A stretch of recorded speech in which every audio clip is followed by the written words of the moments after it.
بسم الله الرحمن الرحيم. الحمد لله رب العالمين، والصلاة والسلام على أشرف الأنبياء والمرسلين نبينا محمد وعلى آله وأصحابه وأتباعه أجمعين. اما بعد، امروز اولین روز ایام تشریق است. ایام تشریق به معنای روزهای تشریق. تشریق یک معنایش پوست ها را در آفتاب خشک کردن، چون در این روز حاجی ها و کسانی که قربانی کردند پوست های قربانی خود را در آفتاب یا در شمال یا بغیر این دیگر نوعهای خشککنی پوست ها را خشک می کردند. یا معنای دیگرش این است که اهل مکه روی به سوی مشرق می آوردند، یعنی به مینا. وادی مینا در طرف شرق مکه هست. از سبب آنکه اهل مکه به سوی مینا روی می آوردند ایام تشریق گفته می شد. ایام تشریق ایام عید است. در حدیث ها آمده است که جناب رسول الله صلی الله علیه و سلم گفتند که ایام التشریق ایام اکل و شرب و ذکر الله. ایام تشریق روزهای خوردن، نوشیدن و ذکر الله است. ایام تشریق یکی از بزرگترین روزها هست.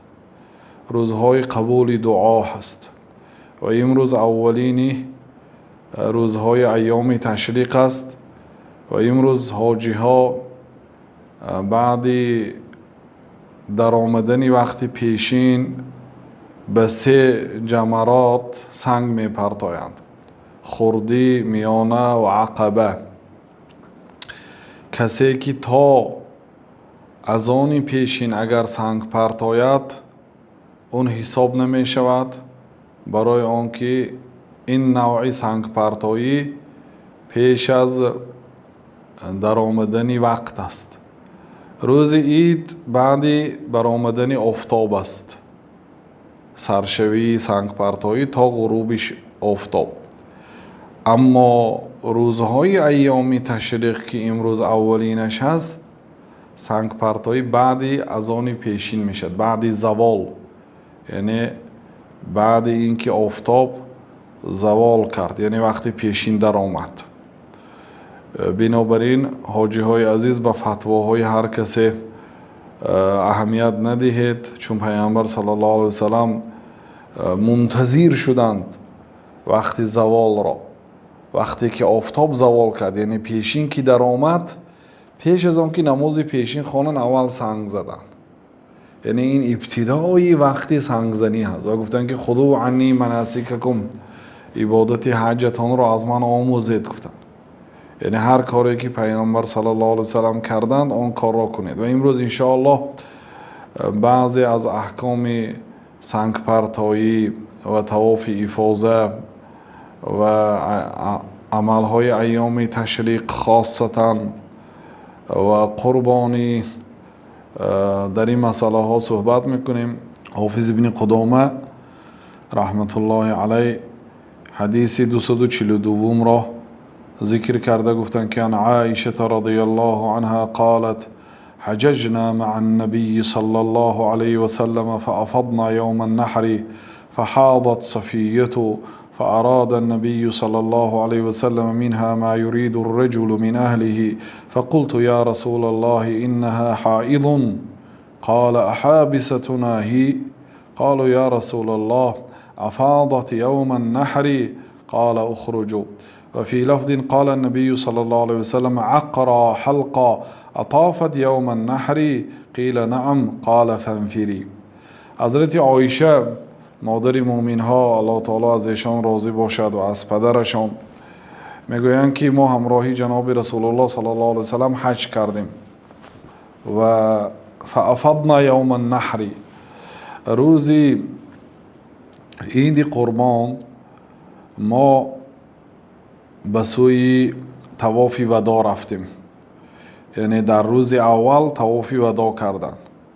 فحاضت صفیه، و صفیه یکی از همسران رسول الله صلی الله علیه وسلم ماهانه شده بود.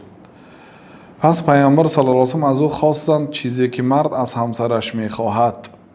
پس گفتم که یا رسول الله صفیه حائض است، یعنی بیمار است. قال احابستنا هی، استفهام اینکار. گفتن که مگر صفیه ما رو حبس میکند، یعنی ما رو از سفر کردن باز میدارد. ببینید این حدیث دلالت میکند که راهبر حج، راه بلند، باید ظروف حاجی ها را رعایت کند. احابستنا هی، مگر او ما را از سفر باز میدارد. این دلالت میکند که اگر زنی که عادتی ماهانه بیند و حالا طواف افاضه نکرده باشد، او کاروان را باز میدارد. یعنی به خاطر این زن که طواف افاضه نکرده است، تمام کاروان مسافرها می ایستند. یعنی همین مثلا یک کاروانی که آمده بود حاضر زمان به یک اتوبوس، یک سمالیات آدم، یک زن پایده می ایستد اگر طواف افاضه نکرده باشد، چون که وی رکن حج است، به وی حج باطل است. بنابراین پیامبر صلی الله علیه و سلم حیران شدند، گفتند که احابستنا هی، این خیلی باشد او ما رو از سفر باز می‌دارد. قالوا یا رسول الله افاضت یوم النحر، گفتند یا رسول الله لیکن صفیه روزی عید قربان طواف کرده بود، یعنی طواف افاضه را. قال اخرجوا، این خیلی باشد به سفر میبرایم. گفتم یعنی که طواف وداع برای زنی حائضه واجب نیست. طواف وداع طواف خیر و خوش، این طواف به حج دخل ندارد. برای همین آدمایی که مقیم مکه هستند طواف وداع نمیکنند، و اگر به حج دخل می داشت آنها هم طواف وداع میکردند. این به آن کسی دخل دارد که از مکه به دیگر شهر سفر میکند بعد عبادت حج. او طواف واجب است. کسی که اون طواف را اگر ترک کند بر ذمه او گوسفند واجب میشد، یعنی باید یک خون ریزانه در مکه، یعنی یک گوسفند ذبح کرده به فقرای مکه تقسیم کند. خب این حدیث دلالت میکند که طواف افاضه به یگان وجه ساقط نمیشد، باید شخص حاجی طواف افاضه را کند. اما طواف وداع، طواف خیر و خوش که پیش از سفر از مکه میشد، او برای زنهای حائضه حتمی نیست، یعنی واجب نیست. اگر رفت و ترک کرده روان گناهکار نمیشن، حجشان درست است. خب فی لفظین قال نبی صلی الله علیه و سلم اقرا حلقا، در دیگر لفظ آمده است که پیامبر صلی الله علیه و سلم گفتند که اقرا حلقا، معناش وای هلاک بود یا به حلقت مثلا یگان چیزی در آید، یعنی هلاک شوی، به حلقت به گلویت چیزی در ماند، یعنی وفات کنی. این دعای بد است ولی اراده کرده نمیشد. ما هم همین گونه لفظ ها داریم، گاه ها از خرسندی، گاه ها در حالت رازگی آدم ظاهرا دعای بد، لیکن مقصدش دعای بد کردن نه. اینجا پیامبر صلی الله علیه و آله وقتی شنیدن که صفیه بیمار شده است، اقرا حلقه، وای هلاک بود، اطافت یوم النحر، مگر روز عید قربان طواف کرد؟ قیل نعم، گفته شد که بله روز عید طواف کرد یا رسول الله. قال فانفر، این خیلی باشد به سفر آمادگیت را بین، به سفر برو. گفتم این حدیث دلالت میکند که حج وداع، طواف وداع به شخص حائضه واجب نیست، لیکن طواف افاضه رکن است. حتی یک زن باعث می شود که صدها مسافرها را باز دارد، برای اینکه همه باید به همسفر خود منتظر شوند تا اینکه او این رکن بزرگ را اجرا کرده تواند. بنابراین یعنی بعد ایام تشریق در حال باید ریس ها را بند کرده نشود. برای چی؟ برای اینکه یک زن شاید روز عید بیمار میشد، روز عید بیمار میشه، شاید 7 روز بیمار میشه، 7 روز بیمار شد، طواف افاضه کرده نمیتوند.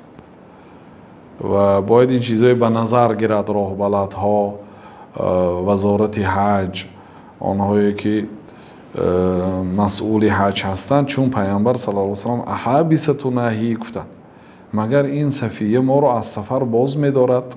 یعنی یه زن اگر طواف افاضه نکرده باشد هیچ کسی سفر کرده نمیتوند، مادامی که سفراشون به همدیگر علاقه مندی داشته باشد. والله تعالی اعلم.